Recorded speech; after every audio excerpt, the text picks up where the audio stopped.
$249. That's what it cost. Is this the budget tablet to get? Let's find out.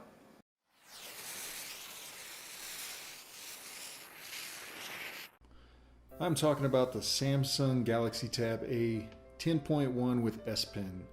Yes, that is a mouthful. This is the latest and greatest Samsung tablet with pen support, replacing last year's 9.7-inch model. So let's take a look at what we get in the box. Obviously we get the tablet, we get a micro USB cable and the charger, and the cool thing is you also get some extra nibs for the S Pen, which is a nice touch. While last year's Galaxy Tab A 9.7 was a great tablet, it suffered from poor screen resolution at only 720p. This year Samsung upped it and improved the resolution to a full HD 1920 by 1200 or 223 ppi. This is no Retina display, but it's still good looking nonetheless. The screen does suffer from high reflection. It's a fairly glossy screen, so if you're using this with bright lights or outdoors in the sun, it could be a distraction. The tablet is powered by a 7,300 milliamp battery, which gives you up to about 14 hours of use or 13 hours of video playback according to Samsung. I've not tested this, but I can say that the battery life has been fantastic. I've used this for about 3 days now without having to charge it.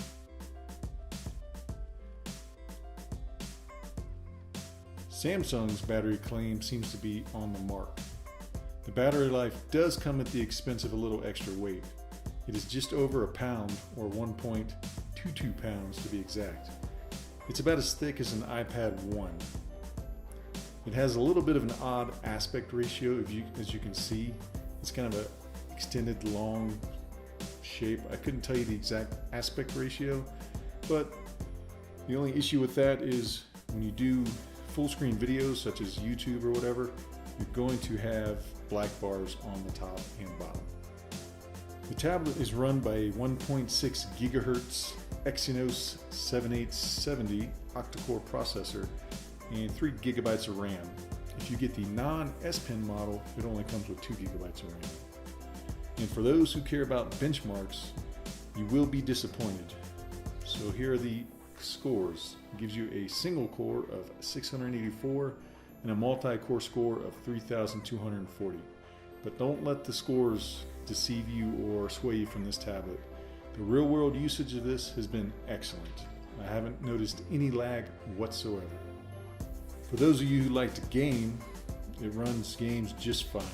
Here's a little Modern Combat 4. As you can see, the sound is actually not bad either. You've got 2 mediocre speakers on the bottom.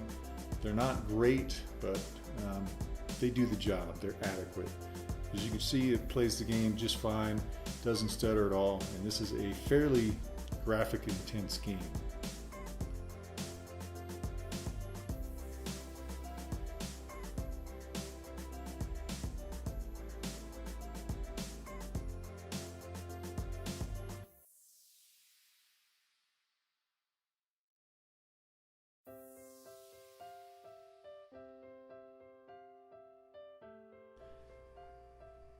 The Tab A only comes in one storage capacity, and that's 16 gigabytes, which may sound like a deal breaker except for the fact that it has a micro SD card slot, which will accommodate up to 256 gigabytes micro SD cards. And yes, you can still mount the apps to the SD card.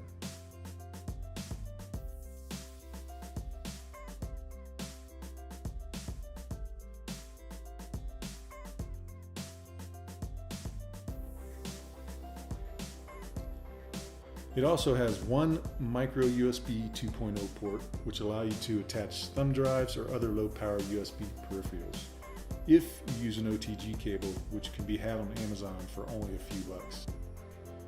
For those who like to use tablet cameras, it has a 2 megapixel front facing camera, which is more than adequate for video chat.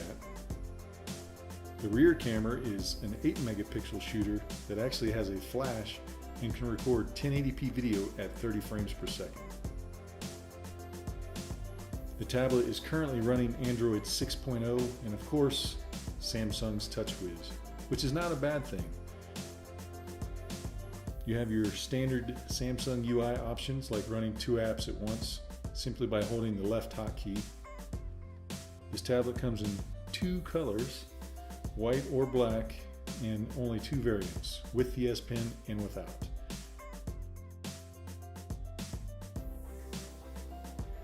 Which brings me to my favorite feature, and that is the S Pen. To me, this is the crowning feature. I love how it's stowed in the tablet and is included, which again shows how good of a value this tablet is. When you remove the pen, you're presented with Air Command, which gives you up to 6 now customizable options, which is a new feature that I actually really like. Now when I remove the pen, I can have the apps I like to use the pen with, and I can have those apps displayed. But to explain all the S Pen features would literally take up an entire video. The pen is great for taking notes using OneNote or Samsung's built-in Note app. The palm rejection is flawless, and I cannot see any parallax between the tip of the pen and where the lines are. The tablet also makes a great portable sketchbook. Using Sketchbook for Galaxy, you can do some fairly in-depth works of art. When it comes to drawing, the tablet is way more capable than I could ever capitalize on. The only complaint would be just the ergonomics of the S Pen. It is fairly skinny, so for extended drawing or writing sessions, it could cause some strain. But since it is a Wacom digitizer, you have numerous aftermarket pen options if you so desire. The only complaint I have about this tablet is the button placement. While in landscape mode, it is fairly easy to rest your thumb on the back. So what's not to love? With a bright full HD screen, excellent battery life, and the included S Pen. Oh, and did I mention the $249 price tag? You cannot go wrong. Personally, I'm going to be keeping this tablet, and without reservation, I can recommend it to you. And as always, if you enjoyed this video, give it a thumbs up, and if you've not subscribed, please do so.